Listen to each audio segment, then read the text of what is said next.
Oi, gente, tudo bem com vocês? Este é o 7º episódio do Icatepsicast, o podcast do Icatepsi. E hoje eu tô aqui com a Carol Primo e com o Davi Ruivo. Tudo Olá, bem, gente? muito Bem-vindos. obrigado. Muito feliz de recebê-los aqui, porque além de serem meus amigos, os admiro muito. E vocês trarão um conteúdo riquíssimo para esse podcast, tenho certeza que nosso papo vai ser muito gostoso. Então, bem-vindos de todo o coração. Obrigada pelo convite, né? Em primeiro lugar, e a companhia, né? Que é Sim. ótima companhia. Companhias, né? Agradecer também, né? Lisonjeados de estar aqui com você e parabéns pelo trabalho e sempre o investimento que você tem nessa diversidade, né? Olha só, consegui reunir nós três num horário, que é muito difícil, mas o podcast está servindo para isso Sim. também. No mesmo que seja no trabalho, a gente consegue se reunir, né? Sim. Gente, sem delongas, vocês também estão aqui por um assunto que é muito bacana, assim, se a gente for pensar no que nós temos feito e construído no podcast, que é sobre contar histórias das psicólogas e também de outras profissionais que vêm aqui, mas para saber em relação à jornada de vocês e no caso de vocês, que são dois psicólogos psicanalistas, então eu já quero perguntar para vocês por que a escolha da psicanálise como base teórica para a atuação de vocês. Bom, porque psicanálise não foi minha primeira escolha, né? Acho que as pessoas que me conhecem têm uma coisa de, nossa, Carol, da psicanálise. Acho que surpreende quando eu falo, não é minha primeira escolha. Na faculdade eu era apaixonada pela fenomenologia, me encantei muito. Primeira vez que eu ouvi falar de Freud, detestei, tive um problemaço com ele. Como assim o inconsciente determina alguma coisa na minha vida? Quem escolhe a minha vida sou eu. Era bem isso que eu pensava. Vou dizer que eu acho que até hoje eu tenho alguma influência desse olhar existencial humanista, né, e da fenomenologia, mas que não fica tão presente, tão diretamente no meu trabalho. E a psicanálise veio com a Marília Bisotto, que era professora lá na Metodista, que não deu aula para mim naquele momento, olhando para minha cara num dia de prova e falando: você tem cara de psicanalista. Aí você ficou, dela. você guardou. E eu falei, não, intimamente eu não tenho. Mas, passando a estudar mais, né, aí você vai para estágio, você vai... fui depois para o mestrado, porque eu já fiz o mestrado logo em seguida, e tive orientação da Marília lá. E aí eu fui estudar logo Melanie Klein, né, fui estudar logo as coisas assim mais... de linguagem muito complexa, né, porque não é que é mais complexa que o outro, mas é uma linguagem bastante complexa. E o negócio me pegou, né? E esse estudo, né, da linguagem do inconsciente, o estudo da linguagem daquilo que a gente não se dá conta que diz, né? Daquilo que a gente não se dá conta que transmite, foi o que me encantou, né? Aí me encantou tanto da parte, né, da onde a psicanálise começa, que é a questão dos sonhos, quanto da brincadeira, que é uma linguagem também à parte de uma comunicação muito específica. E de lá para cá não larguei, né? A gente de vez em quando lê alguma coisa de outra ou abordagem, ou você escuta alguma coisa de outra abordagem, mas de lá para cá a psicanálise ficou na minha vida. E desde que você começou a clinicar, você atende crianças? Atendo Também. criança, porque eu comecei como estagiária ainda na faculdade. Então, a infância, ela não entrou como... De novo, gente, é só imprevisto, tá? Tudo que eu planejei, algumas coisas até deram certo, mas o que ficou não foi o que eu planejei. Tá. A infância entrou ali, né? Porque era uma clínica muito grande, que tinha muito atendimento a crianças. A gente tinha um trabalho de avaliação lá, supervisionada, participação em grupos, etc. E a infância entrou ali, né? E também não saiu mais. E acho que veio muito dessa necessidade de entender como é que eu faço. Que não é uma coisa que necessariamente a gente tem tão forte de base, né? Porque a faculdade, ela é uma coisa mais generalista. Né? Então, para você aprofundar, você precisa ir atrás, formação, estudo, enfim. E aí que eu fui construindo, né, esse trabalho também com as crianças, né, e com os adolescentes. E que eu adoro. Eu amo. Sim. Davi? Bom, da minha parte, acho que tem algumas similaridades com a história da Carol. Apesar de em tempos diferentes a gente cursou, assim como você, a mesma universidade, então tivemos referências Uhum. muito fortes, né, que traziam um conteúdo muito coerente com o que a gente vai construir depois, enquanto profissional, como visão de mundo. Mas eu já comecei com um olhar mais para a psicologia analítica e junguiana.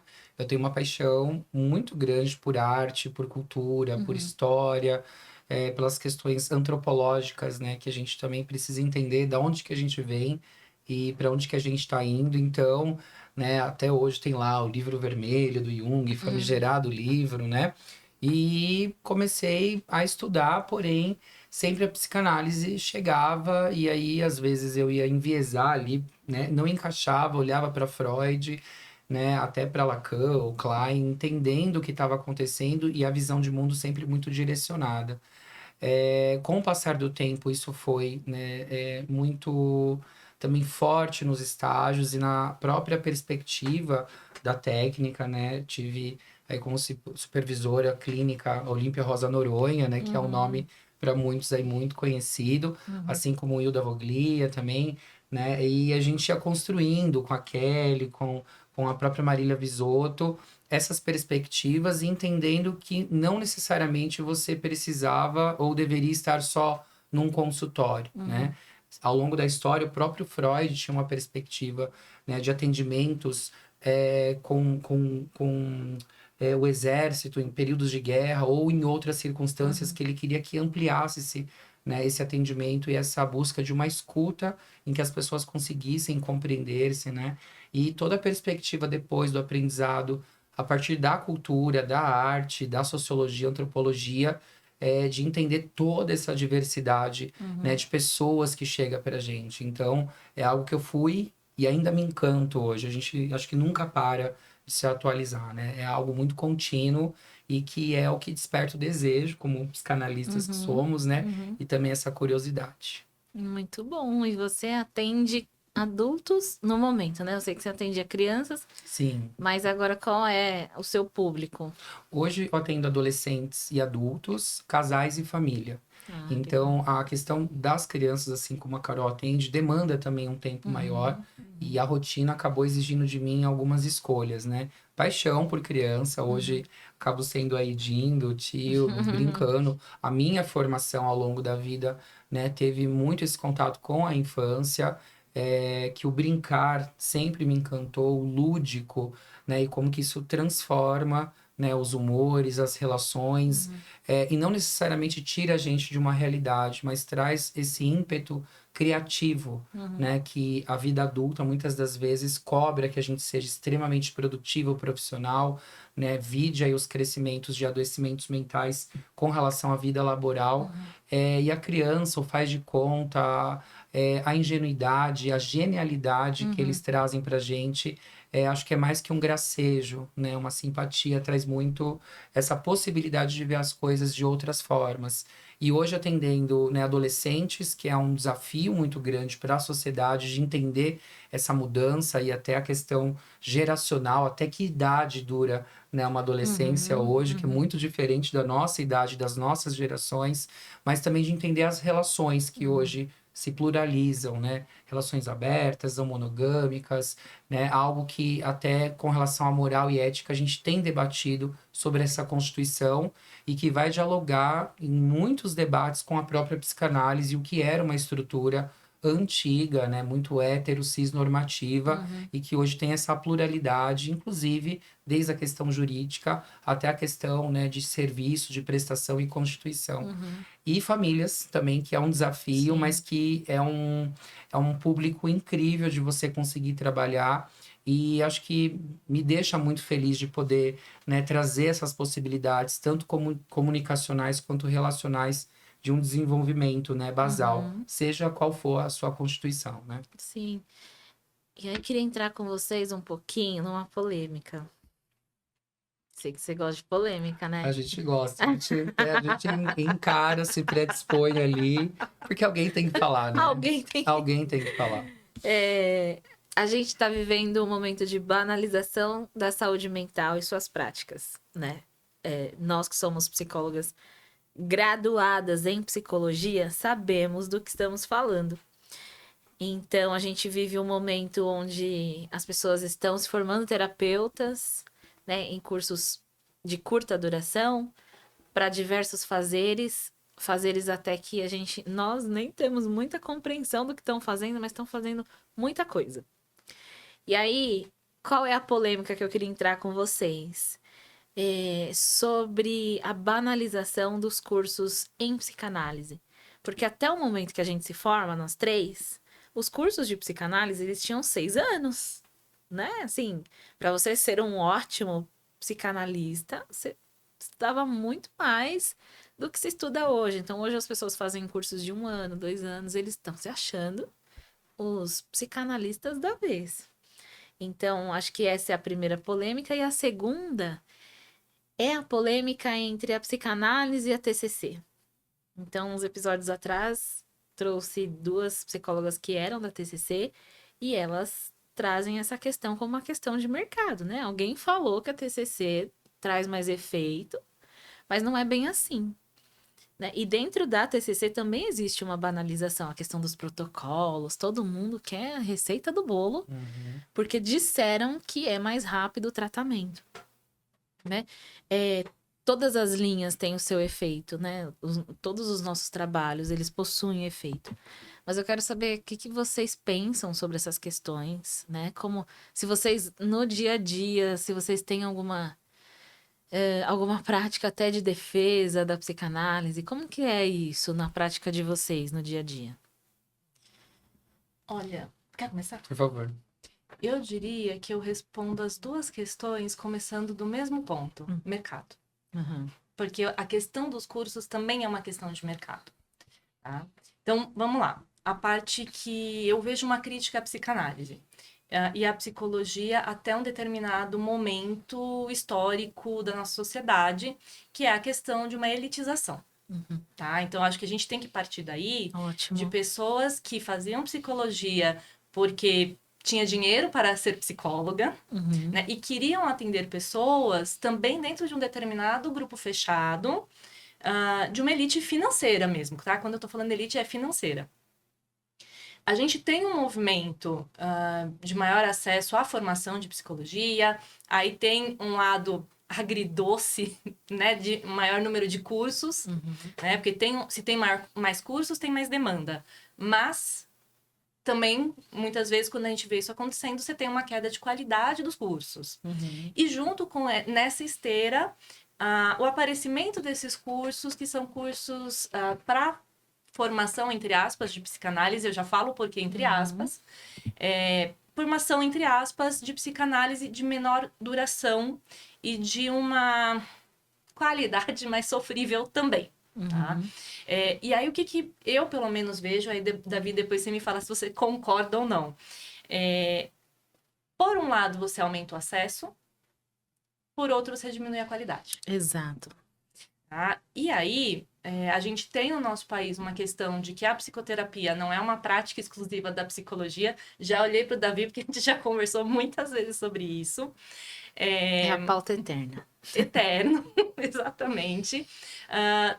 Não vou dizer que todos os terapeutas não psicólogos são de má qualidade, isso não é verdade, mas não necessariamente tem uma formação em saúde mental. E isso me preocupa. Por quê? Se eu estou pensando em atendimento individual, por exemplo, eu estou atendendo criança, estou atendendo adolescente, que é uma pessoa em desenvolvimento e que está com a personalidade em desenvolvimento também, a chance de eu fazer estrago aumenta. Se eu pegar o público adulto, se eu pego uma pessoa mais fragilizada, que já tem ou uma doença mental instalada, ou já está ali mais próxima do desenvolvimento de uma patologia, a chance de eu fazer besteira também aumenta. Né? E se você...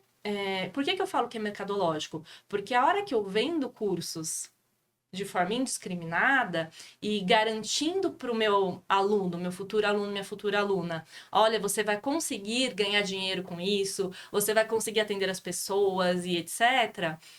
Eu faço uma venda naquele mercado que não necessariamente está comprometida com saúde mental. Uhum.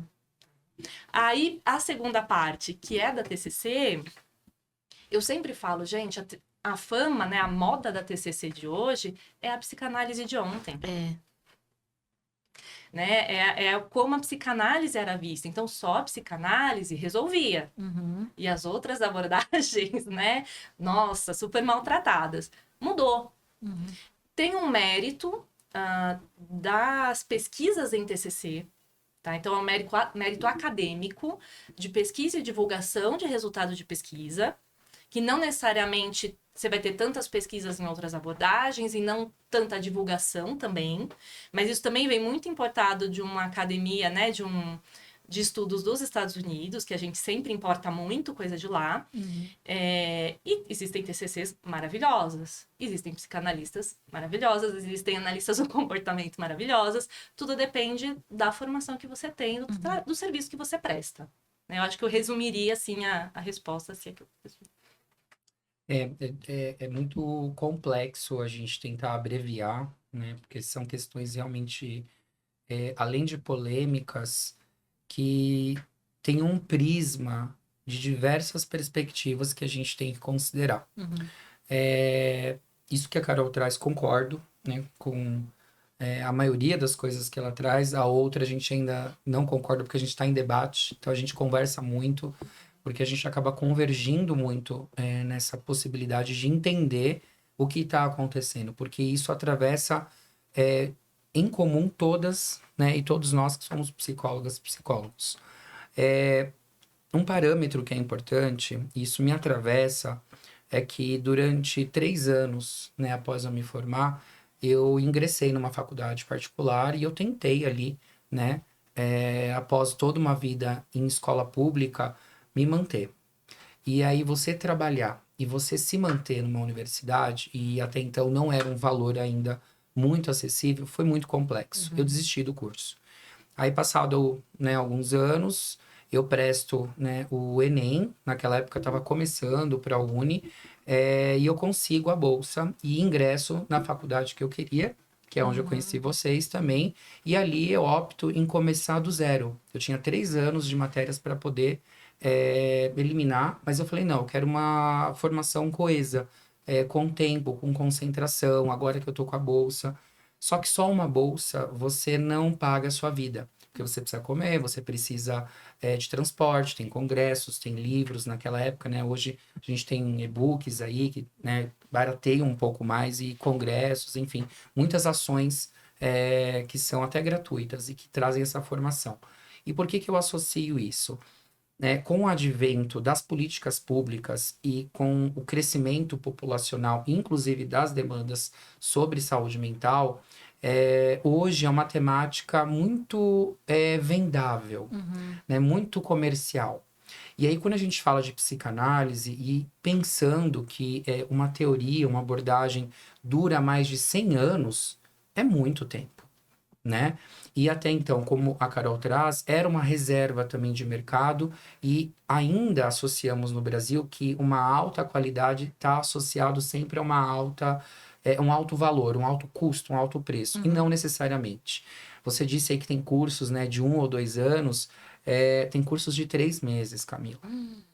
Nossa. E às vezes cursos de 3 meses online. Só que quando você pega a raiz, e acredito que a Carol também, a gente não concorda absolutamente com tudo que Freud escreveu. Ele era um homem branco, um homem branco europeu, judeu, num período pré-guerra.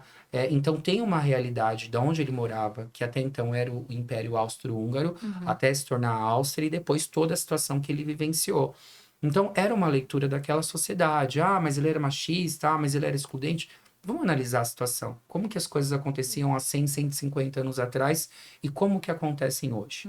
Então, essa abertura para uma amplitude de cursos é muitas das vezes confundida, porque para você se tornar psicanalista, você tem que se autorizar.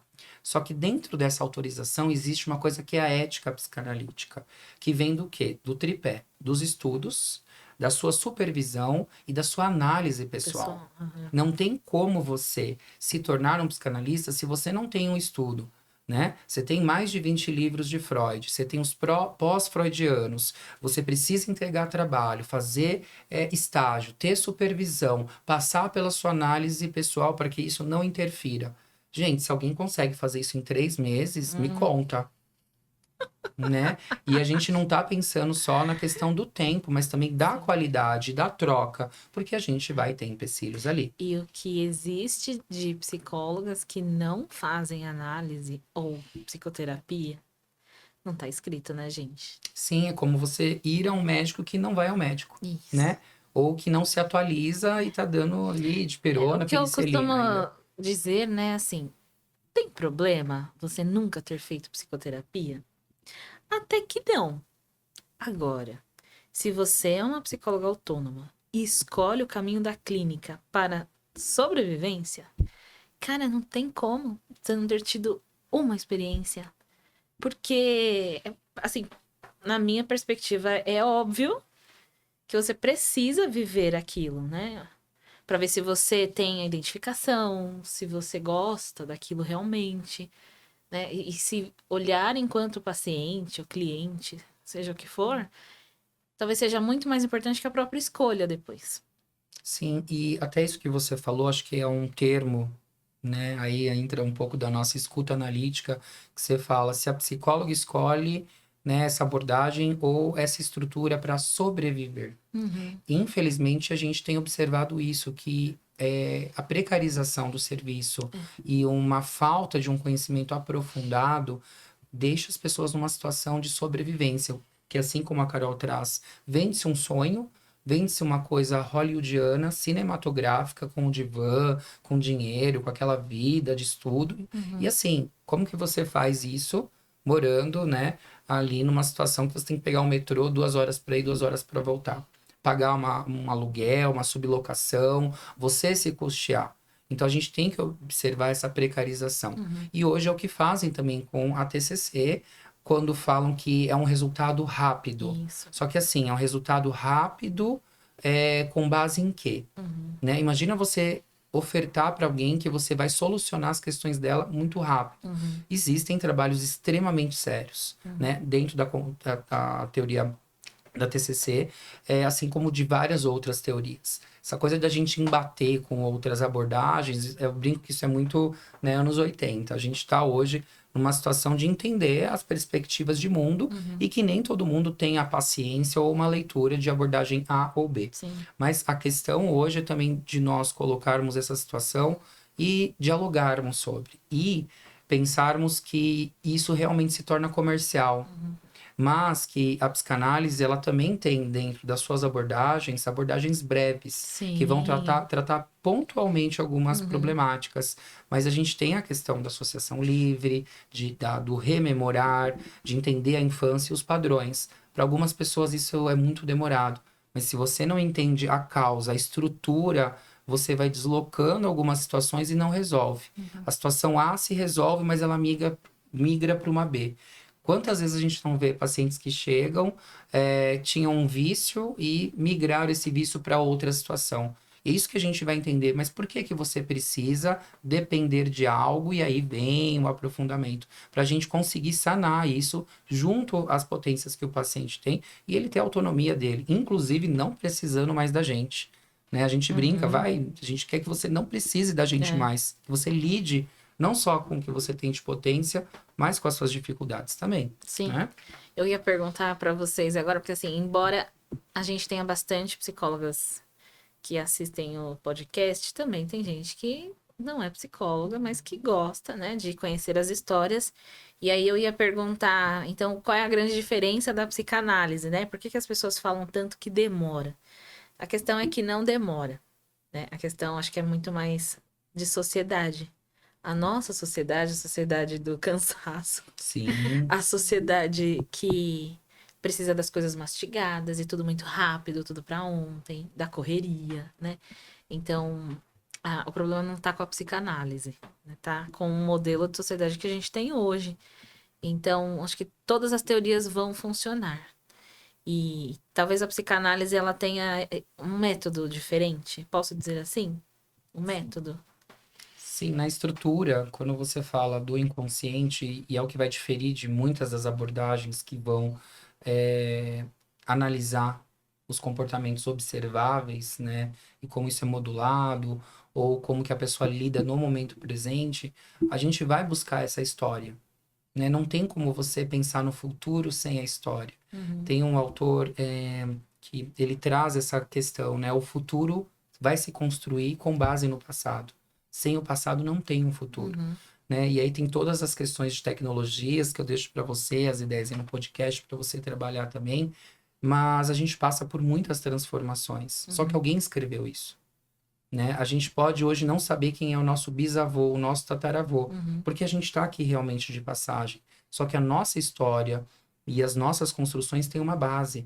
Então, se a gente só observa o momento presente e dentro da estrutura do que é a psicanálise, a questão inconsciente, os registros, a memória que nós temos, né? Ou os bloqueios de como que a gente chega a tal conflito ou confusão, se isso não é posto, trabalhado, dialogado, muitas das vezes a gente foi silenciado, como você cita aí, né, o Byung-Chul Han, da sociedade do cansaço, hiperprodutiva, a gente não segue e a gente acaba tendo a angústia de não entender. Angústia essa que é um emaranhado de coisas que ficam tão bagunçados que as pessoas param em algum momento, Sim. simplesmente param a vida, né?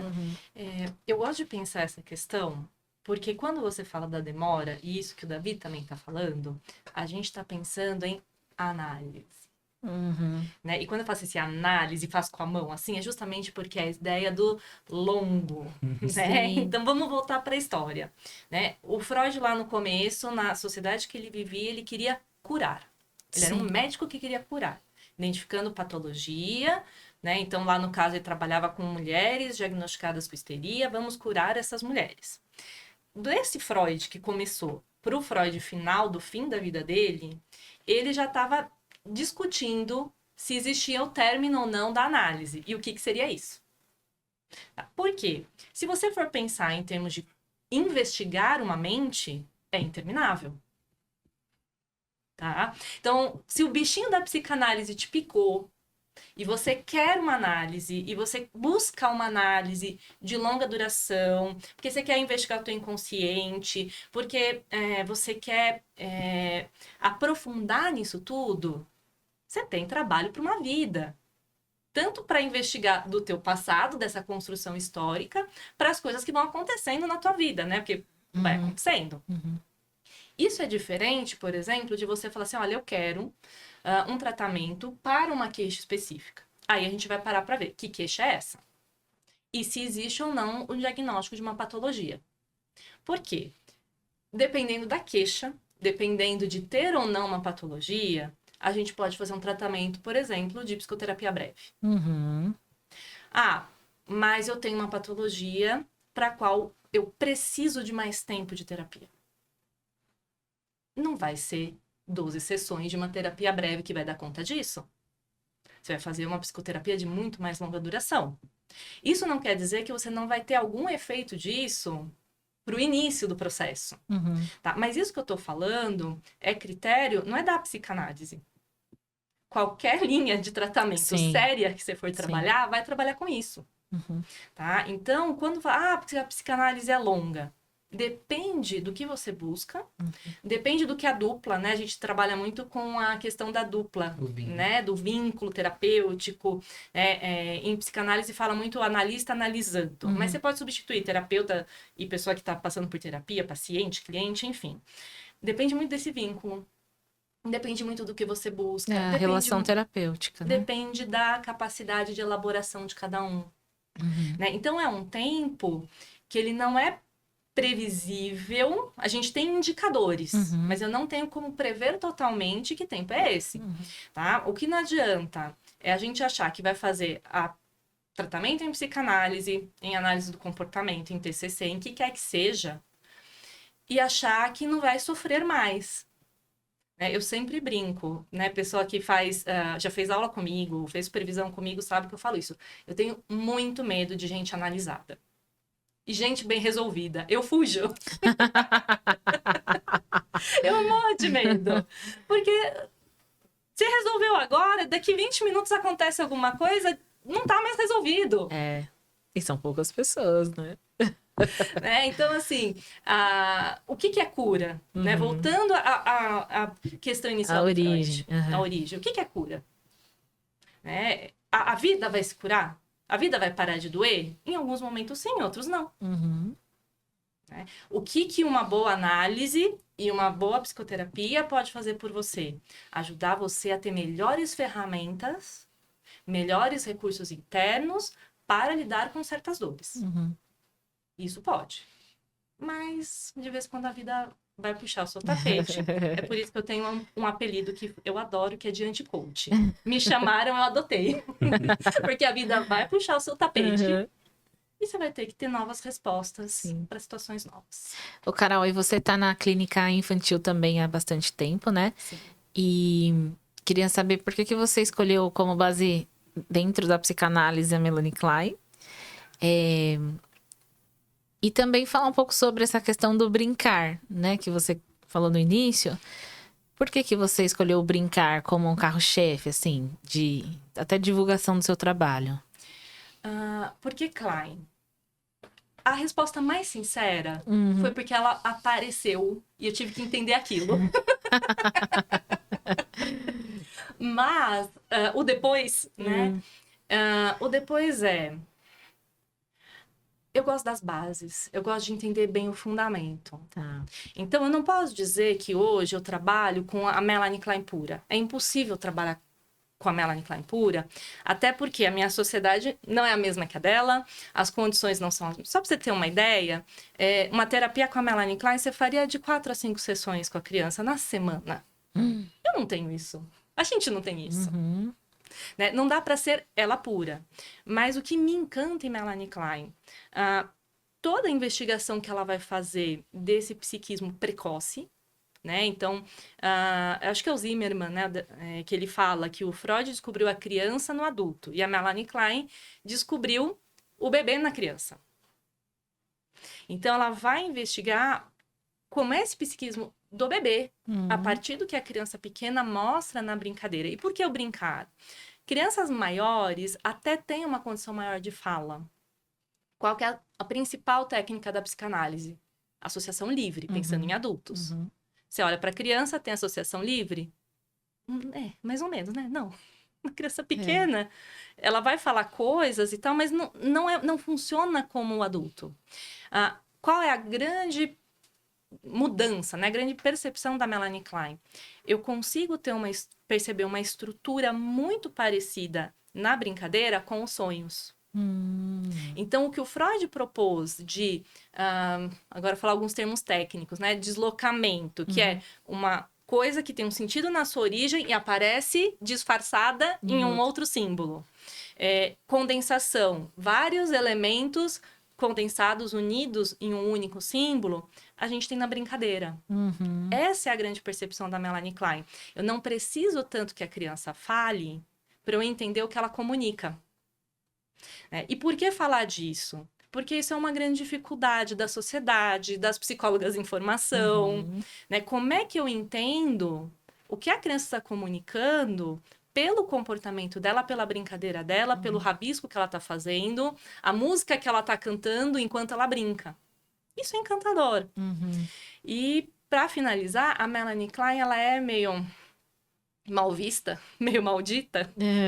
Por quê? Porque ela fala muito de coisas muito duras, muito pesadas, muito sofridas do psiquismo, né? Quando ela vai falar das cisões, né? Então, aquela coisa que eu só lido com o bom ou com o mal, que é o objeto parcial da Melanie Klein, vai falar da inveja, vai falar da destrutividade. Mas ela é linda. Se você, ao entender isso, entende que o caminho para o desenvolvimento, o caminho para a saúde mental, até fico arrepiada, é o amor. O que nos dá a integração? Ser amado, porque primeiro eu sou amada, e aprender a amar. aprender a reparar as relações, Sim. aprender a sentir gratidão. Uhum. E eu acho que quem não entendeu isso de Melanie Klein não tá entendendo a parte mais bela. Sim. Aí tem os outros, né? Tem o Winnicott, eu tenho uma relação de amor e ódio com o Winnicott. Tem outros que vêm depois. Mas é a beleza da Melanie Klein, né? A capacidade de amar, de ser amado. Olha, aprendi bastante agora. Que aula, hein, professora Carol? Professor, gente, Lindo, incrível. Carol. Muito, muito legal essa perspectiva. Que eu conheço nada de psicanálise, né? Muito menos de infantil. Mas tudo que você tá falando faz tanto sentido, né? Pra gente que tem filho, então. Nossa, muito gostoso ouvir. Davi, queria que você contasse um pouquinho dessa sua trajetória profissional atual. Que é, né, uma bola de neve, tanta coisa. O que aconteceu com você no meio do caminho? Queria que você contasse um pouco aí da sua inserção na política, da psicologia, como que tem sido esse desafio de conciliar com a clínica. Eu acho que a palavra desafio Desafio é muito pouco diante de tudo que acontece. no meio do caminho tinha uma pedra, no meio do, né? Sei Enfim. bem, querido. Como que começa? Depois de ter uma construção, né? E até agradecer a Carol, porque ela falando de Klein me revive muitas coisas. Sim. Isso é uma pauta para um outro dia, de pensar que isso também é aplicado em adultos e como, né? E outras ramificações que vão chegando para adensar isso. É um desafio, né? Conciliar a vida política com a vida enquanto psicólogo clínico, mas ainda ali no começo, né, da minha atuação enquanto profissional, enquanto você também estava ali na vida política, me convidava muito para ir. Eu sempre Eu lembro. relutava, Carol, você não sabe essa parte, né? fugia. Porque ele fugia demais, assim. Aí eu pensava, será que ele não gosta de mim? Ou ele não gosta do Ok. CRP? Né? Porque... Não, eu gostava de você, eu não gostava do CRP. não, calma. Assim como muita gente, Aí né? o que aconteceu? Ele começou a estudar demais. Aí eu pensava, nossa, lembra que você fazia uns cursos assim que eram longe, enfim. Eu me lembro que você teve toda uma trajetória de especializações, assim, e que, né, demandava muito tempo, além da clínica. Então chegou uma hora que eu falei assim, eu não vou mais chamar, porque também, né? Não sou dessas. Não quer, tchau. Chega. E aí, de repente, Davi está aí, hoje. Então, eu sempre fui muito brincalhão, né? Acho que ia trocar umas boas ideias com a Klein e com a Carol, se tivesse conhecido aí na minha infância. Algum momento fui morar no interior, voltei, enfim, grandes mudanças culturais, inclusive. E enquanto bolsista e depois enquanto alguém formado, eu entendi que eu precisava aprender e precisava me aprofundar, Sim. ter propriedade do que eu estava falando, do que eu estava levando, porque a gente não faz pela pessoa, mas a gente tem uma responsabilidade mínima de ter uma amplitude de cultura e uma perspectiva científica, técnica, para poder acolher o que vem. Então, eu não assumi naquele momento nenhum compromisso com o conselho ou com as políticas que eu já tinha assumido na faculdade enquanto coordenação, presidência de centro acadêmico, e eu precisei, né, ganhar dinheiro. Eu falo não ganhar, né, porque ganhar a gente ganha de alguém, Produzir, você recebe, produz, Produzir trabalha dinheiro. e aí, depois que você me chamou e cansou de me chamar várias vezes, eu comecei a me aproximar das atividades dentro do tempo inicial, Sim. que é sempre muito desafiante, porque a gente quer retorno, porque a gente precisa viver ou, infelizmente, sobreviver, né? Depois de um tempo, né, Ivani Oliveira e Flávia Eugênio, que eram gestoras, que seguiam também ali o legado que você tinha construído, né, com o Reginaldo Branco, com a própria Janaína Leslão, e outras muitas pessoas, né, a Esquiavo também, que teve uma responsabilidade. Poderíamos ficar falando aqui historicamente muito, até porque este ano, né, o Conselho de Psicologia faz 50 anos, Sim. e ano que vem, né, fica aqui a dica também para o próximo ano, 40 anos da subsede do CRP-ABC, Sabia, tá? gente. Aguardem, spoiler, né? E nesse sentido eu começo a participar, e dessa participação vem uma coordenação para a subcomissão do ABC em clínica, depois me torno gestor com as meninas, depois hoje me torno coordenador e hoje conselheiro estadual e presidente da Comissão de Direitos Humanos, da CDH estadual, Ai, e também presidente da comunicação. Coordeno estadualmente a pauta LGBT e tenho atividades de representação ali nacional no Congresso Nacional e no Senado da pauta Sim. LGBTQIAP+, além, né, das intersecções com a pauta negra, com a pauta das questões de gênero e mesmo da questão, né, do social no social. Não necessariamente de uma clínica que dizem por aí social, mas de entender como que a gente vai zelar e cuidar dessas situações. É um desafio muito grande, né? Em breve teremos novidades, mudanças, redimensionamentos da ação no ABC e também da amplitude de estado, porque o ABC e nós, você, eu, né, Carol e todos que aqui passam, têm uma responsabilidade muito grande com a psicologia e do entendimento que a gente não vai se respeitar porque a gente é igual, que todo mundo é igual. É justamente porque nós somos todas e todos diferentes que o respeito pela singularidade de cada pessoa se faz presente. Por isso que a gente fala que os trabalhos, atendimentos, tratativas são singulares e não em protocolos generalistas, porque cada pessoa tem a sua vivência.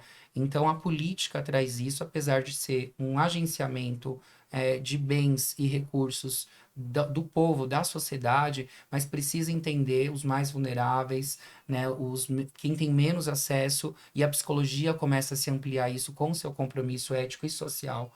Então, é algo que eu aprendi, né? Você tem muita parte nisso, tantas outras pessoas que me incentivaram, e hoje, de dentro, eu entendo quem era aquele crítico, que assim como, né, Klein, Freud, ou mesmo TCC comportamental, se a gente não se aprofunda naquilo que a gente se distancia e critica de forma esvaziada ou superficial, a gente faz um desserviço. E eu tenho muito orgulho, né, da trajetória, pares e construções que a gente tem feito Sim. aí, né? Davi me deu uma bronca esses dias. Ele falou, queria estar igual a você de fora, criticando. Ai, tá vendo? Você um Agora eu dia alguém posso. assim, agora pode, né? Eu sou psicóloga, né? Pago a minha anuidade, cadê, gente? Sim. Queremos Não, servir bem mas para servir Davi, sempre. é muito bom falar com alguém que sabe exatamente o que você viveu, né? Você sabe exatamente. Mas a clínica sempre é a paixão, né? A clínica é Eu uma também falo coisa isso. que É que brilha os olhos, é a clínica, né? não hegemônica, com uma escuta É. ampliada, respeitosa, Mas quando você tá diversa. nesse processo, desse mundo, né, da política, da psicologia, você também entende que existe ali um grande propósito. Porque se não fosse você, seria quem? Eu sempre penso nisso, assim, né? E aí, esses quens são as pessoas que você vai juntando. E você tá juntando muita gente também. Gente nova, gente que tá voltando, gente que há muito tempo tava fora e, nossa, o Davi tá lá, vou lá conhecer, ele é tão legal. Que às vezes não, muitas vezes as pessoas vai porque nós convidamos. E não porque é tão interessante aquele assunto, Ou né? vão pela crítica Ou vai também. pela crítica, porque não, eu preciso ir lá fazer alguma coisa. Aí chega lá, vê que não é bem assim, né? Pela crítica, né? Então, eu gosto muito, assim, de ver o movimento que está acontecendo, porque eu sei exatamente o que tá rolando. E ao mesmo tempo, não. Porque eu sou da época em que a subsede no ABC tinha 5 mil, 6, 8 mil psicólogos. Eu saí com 8 mil. Hoje deve estar em 12, não sei. Com as PJs aproximadamente. E assim, uma realidade completamente diferente. Que eu fico imaginando, né? Uma realidade geracional que é diferente. As pautas são diferenciadas, né? Existe também uma questão que é da burocracia administrativa do conselho. Muito. Então, a subsede não está atendendo mais. Tá, mas é só um período, né? Vai voltar tudo ao normal. A gente só precisa ter calma e entender o que acontece. Sim. O que é mais difícil, eu acho que é tentar trazer as psicólogas, principalmente, ao entendimento dos processos.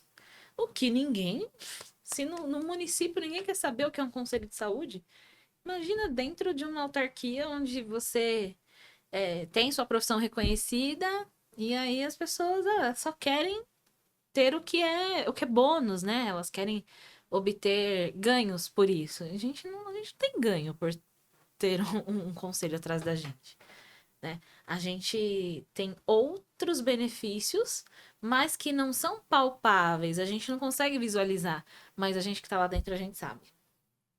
Né? A gente sabe muito bem no número de representações que a gente tem, número de casos que a gente pega ali e fala, gente, e o CRP tá ali lutando por muitas coisas que são invisíveis, né? Então, de dentro a gente reconhece, de fora a gente critica.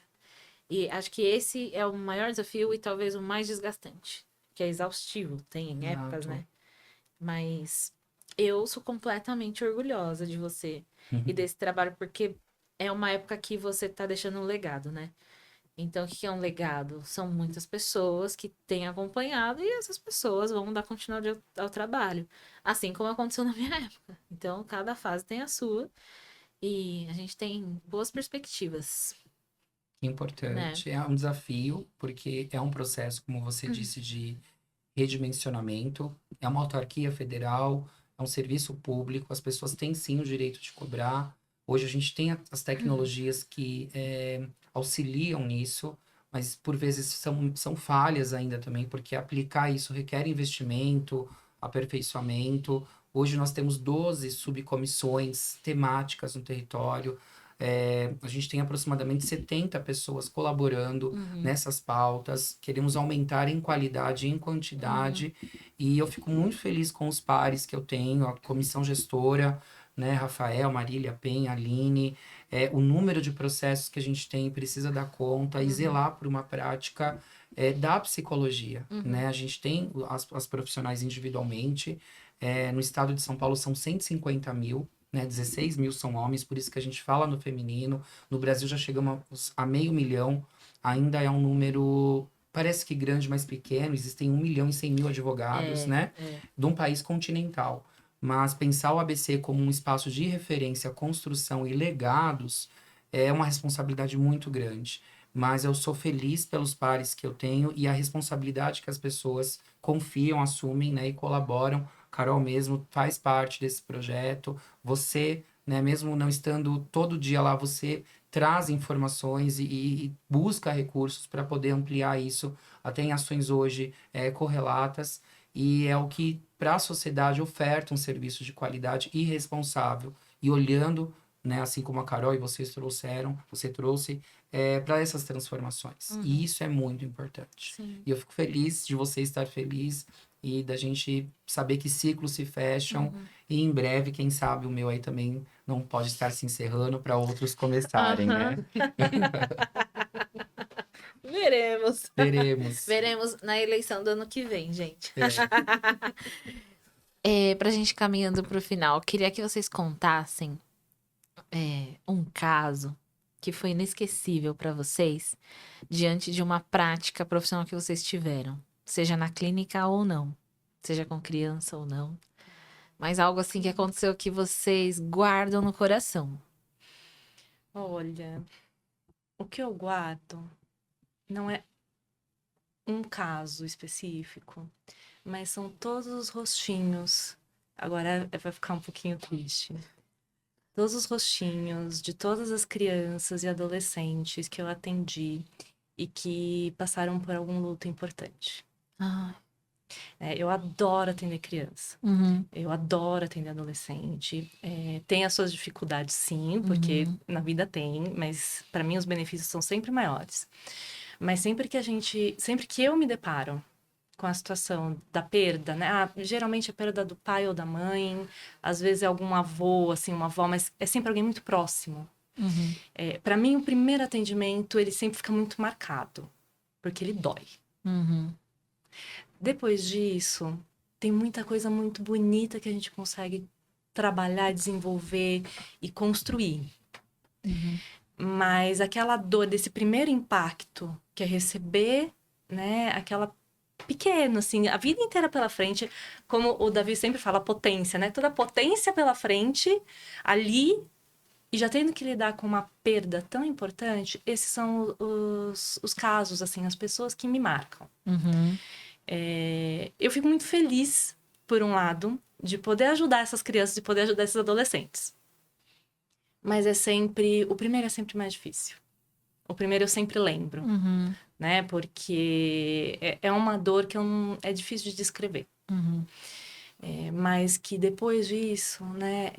Você ajudar, aquela coisa que eu falei da reparação, é você poder ajudar aquela pessoa, aquela criança, a recuperar a lembrança, recuperar as histórias. Quando a família se envolve, você ajudar a família a recuperar, né? Especialmente crianças pequenas, elas precisam que alguém conte muitas coisas.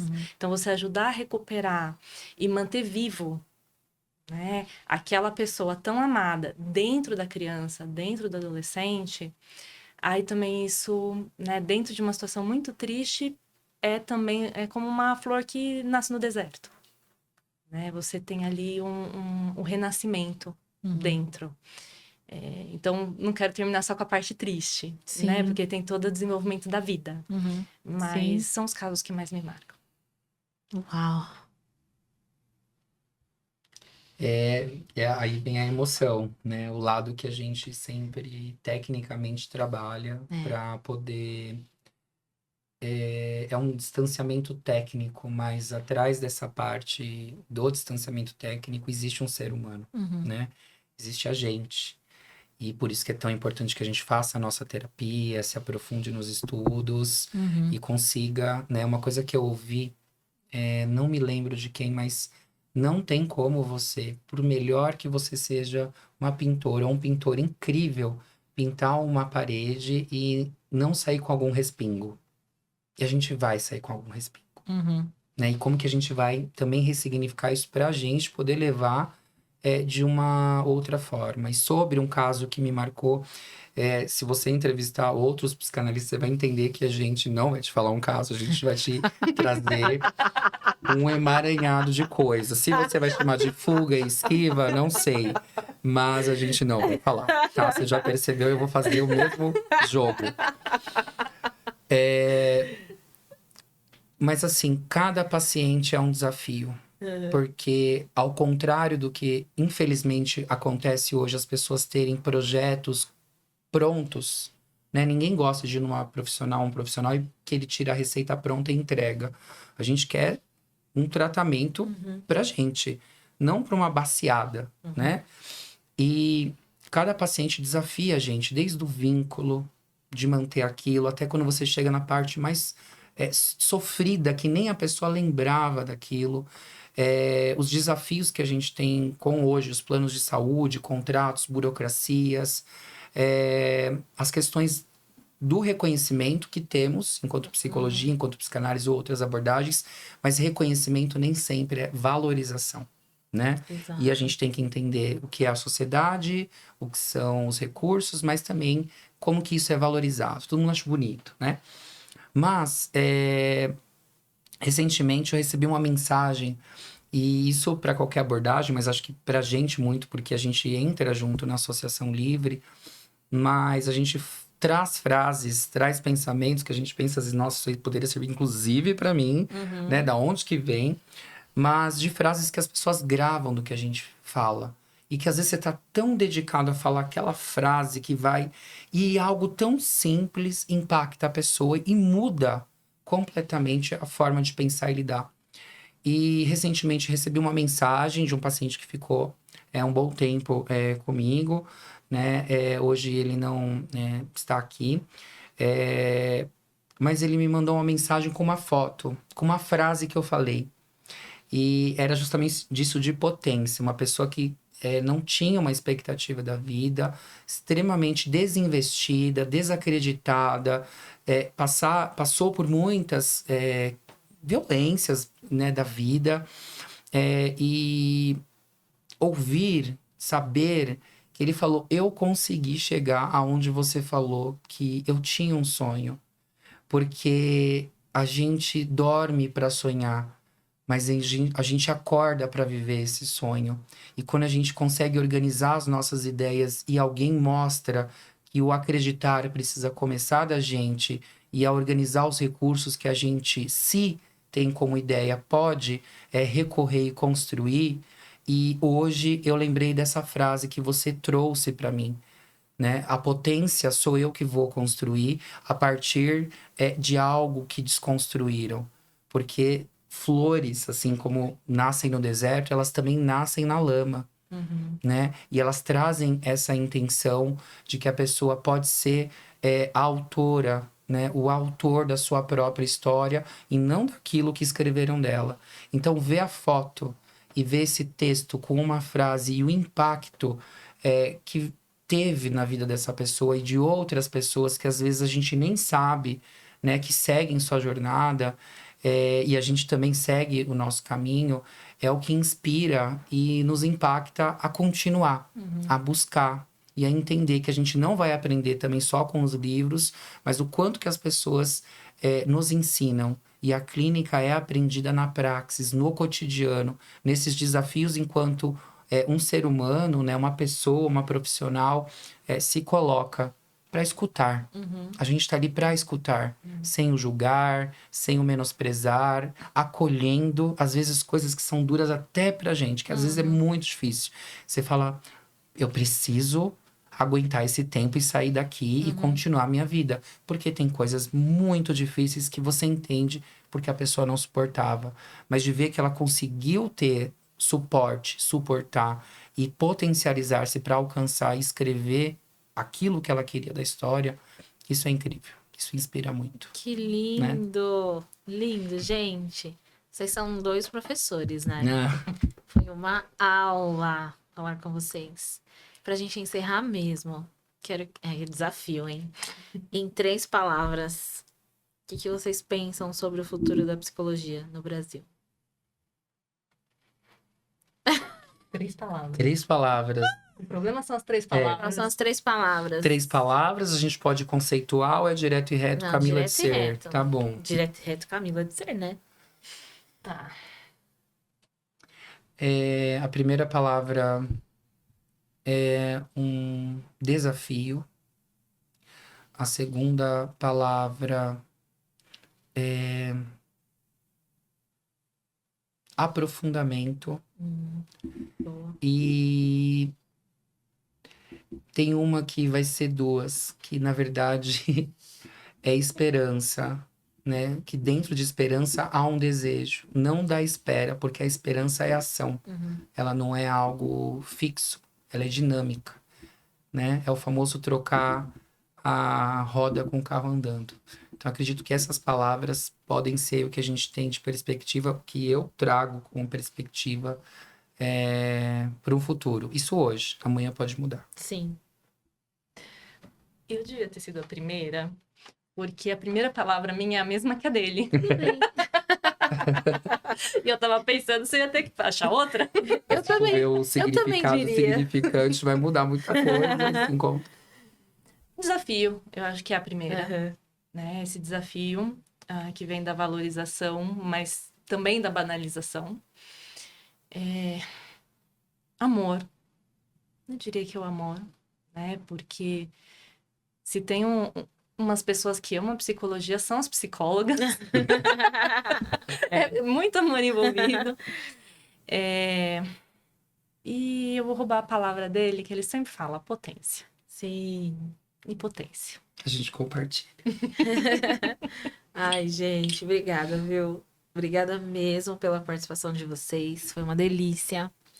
A gente poderia ficar conversando muito mais tempo, mas acho que a gente conseguiu trazer aqui a essência de vocês com muito amor, com muita entrega, e principalmente com profundidade, porque vocês 2 são profundos. Essa é uma característica que vocês têm em comum também, né? E eu aprendi bastante hoje. Deu para dar aquela refrescada na memória sobre psicanálise. Tenho certeza que quem tá assistindo também.